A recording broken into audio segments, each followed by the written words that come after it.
Good morning, everybody, and welcome to my channel. My name is Jakub Vaniš, and today we're going to be talking about GenAI, or basically AI generation of video games or video game kind of like environments. So there was a new post recently from Google DeepMind where they're saying this: introducing a Genie 2, our AI model that can create an endless variety of playable 3D worlds, all from a single image. These type of large-scale foundation world models could enable future agents to be trained and evaluated in an endless number of virtual environments.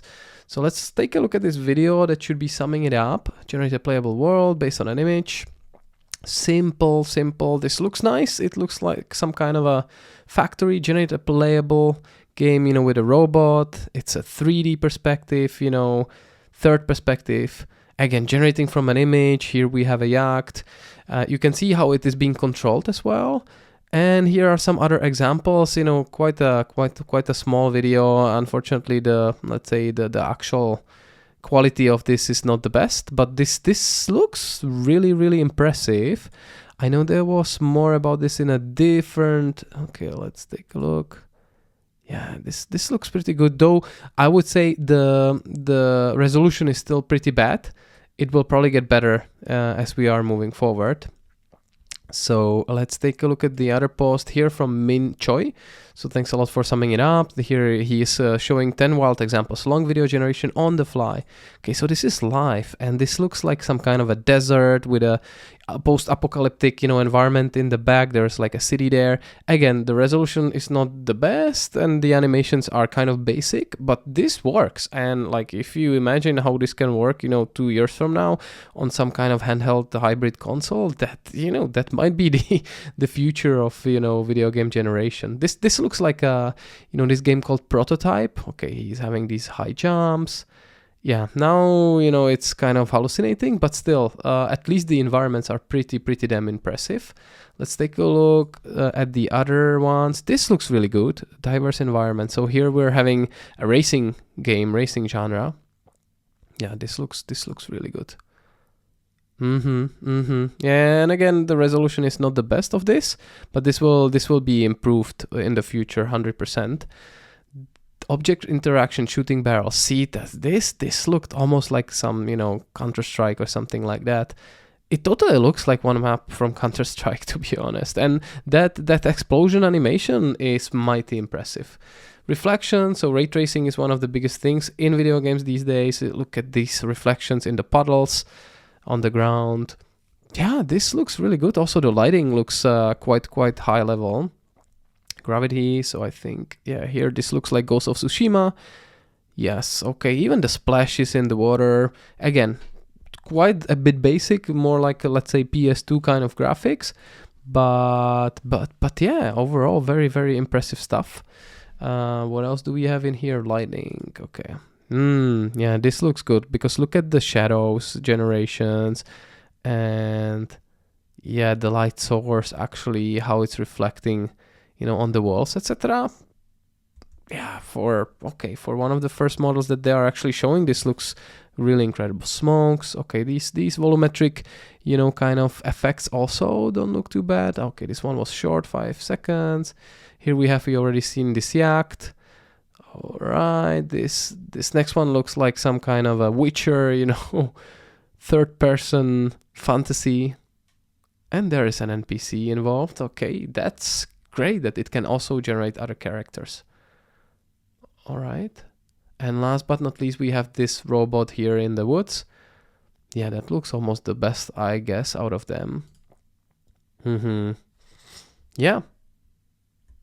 Okay, this actually might be onto something. Like, you don't see anything that would be really extraordinary. Like, I think they are really taking inspiration in existing games and they're just copy pasting kind of from them. So I don't expect this type of a model to come with something groundbreaking, but it can speed up the development process of a lot of developers. Let's take a look at the official announcement. So Genie to a large-scale foundation world model. Here are people that are behind it, 4th of December, so this is brand new. Here are a couple examples. Again, we've seen these, so yeah, today we introduced Genie 2. I think this is what we saw. So based on a single prompt image, it can be played by a human or AI agent using keyboard and mouse inputs. Okay, this video we've seen. What else do we have in here? Action controls. So W is forward, A move left, S backwards, D move right, space is jump. So you can even jump. A cute humanoid robot in the woods, a humanoid robot in ancient Egypt. I believe these are the prompts that they use for this. First-person view of a robot on a purple planet. Okay, yeah, this looks pretty great. A first-person view of a robot in a loft apartment in a big city. Yeah, this looks like Overwatch or something like that. Generating counterfactuals, all right. Yeah, this reminds me of our Czech game Kingdom Come Deliverance. Long horizon memory. Genie 2 is capable of remembering parts of the world that are no longer in view and then rendering them accurately when they become observable again. I think, yeah, this is very important for it. So it can have a certain memory, because otherwise, that would break any sort of, immersion in a game. Long video generation with new generated content. Genie 2 generates new plausible content on the fly and maintains a consistent world for up to a minute. Okay, so at this moment, 1 minute seems to be the maximum.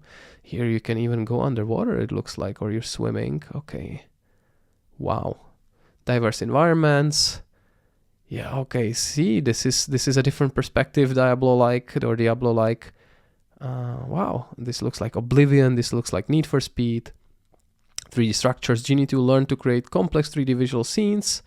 And here we see some kind of a mech object for dances and interaction. So you can interact with different objects. Wow, okay, so you can pop a balloon here, you can open the door, and you can shoot a barrel. Character animations, here we have different kind of... Okay, this is impressive also, climbing up that ladder. More types of NPCs are used in this part. And here we have some demonstration of actual physics, with the water effects and with sailing. Smoke generation that we've seen as well. Gravity generation. So, will that car fall down? This looks like some GTA 5 or something like that. Okay, wow.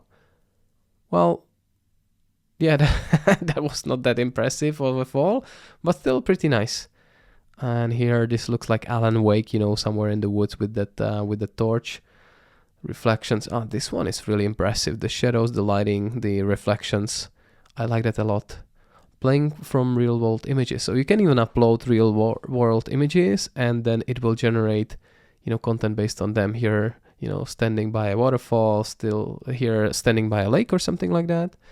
Genie 2 enables rapid prototyping. Okay, wow, this is really cool. And what is this? Thanks to Genie 2, out of distribution generalization capabilities, concept art and drawings can be turned into fully interactive environments. This enables artists and designers to prototype quickly, which can bootstrap the creative process for environment design, further accelerating research. Yeah, I think this is where it will shine the most. Basically speeding up that kind of prototyping, part where you just need to get that prototype or a demo out of the box or out of the window really fast. And then, when you actually get the direction, then you need real humans, to actually work on the game and on the assets.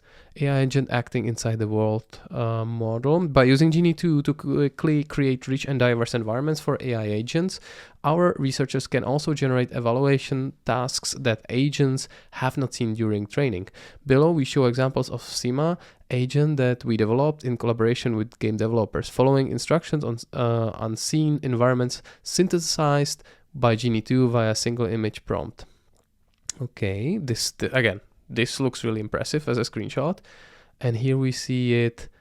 Okay, so this is an AI agent playing, not a human. So you can let it play by itself and interact with the environments. Okay, open the red door, open the blue door. Okay, so you're adding the prompts to it and then it will play according to it. This is interesting. This might actually be an interesting way to play, just with prompts. Turn around, go behind the house. Okay. Image generated by the Imagen 3. Okay, so they have image generated by another model, and then they actually build it into a game. This looks like Dark Souls or something like that. I like it a lot, to be honest. Wow, this is so cool. And see, so it actually generated 3 different worlds, in here based on this image. So you have 3 doors, and each of them looks totally different. Diffusion world model. All right, yeah, I think we can stop it there. But anyway, so this has been Jakub Vaniš. Thanks a lot for watching. If you want to help me out, please hit that subscribe button or the like button. That always just tickles that algorithm in the right way. But let me know what you think about this type of technology in the comments. Do you think this will enable faster, let's say, development of the games? Because currently we're kind of stuck in a limbo where we're waiting for some, let's say, new games for 7 to 10 years. Look at GTA 5. It was basically out since 2013, so that's 11 years now. It's gonna be 12 years. We still don't have GTA 6 now. So the budgets are crazy. The pressure on the developers is really high. This might help with prototyping and getting the games out of the gate actually faster. So let me know what you think about these type of technologies in the comments, and I wish you an amazing day, everybody. So take care and bye bye.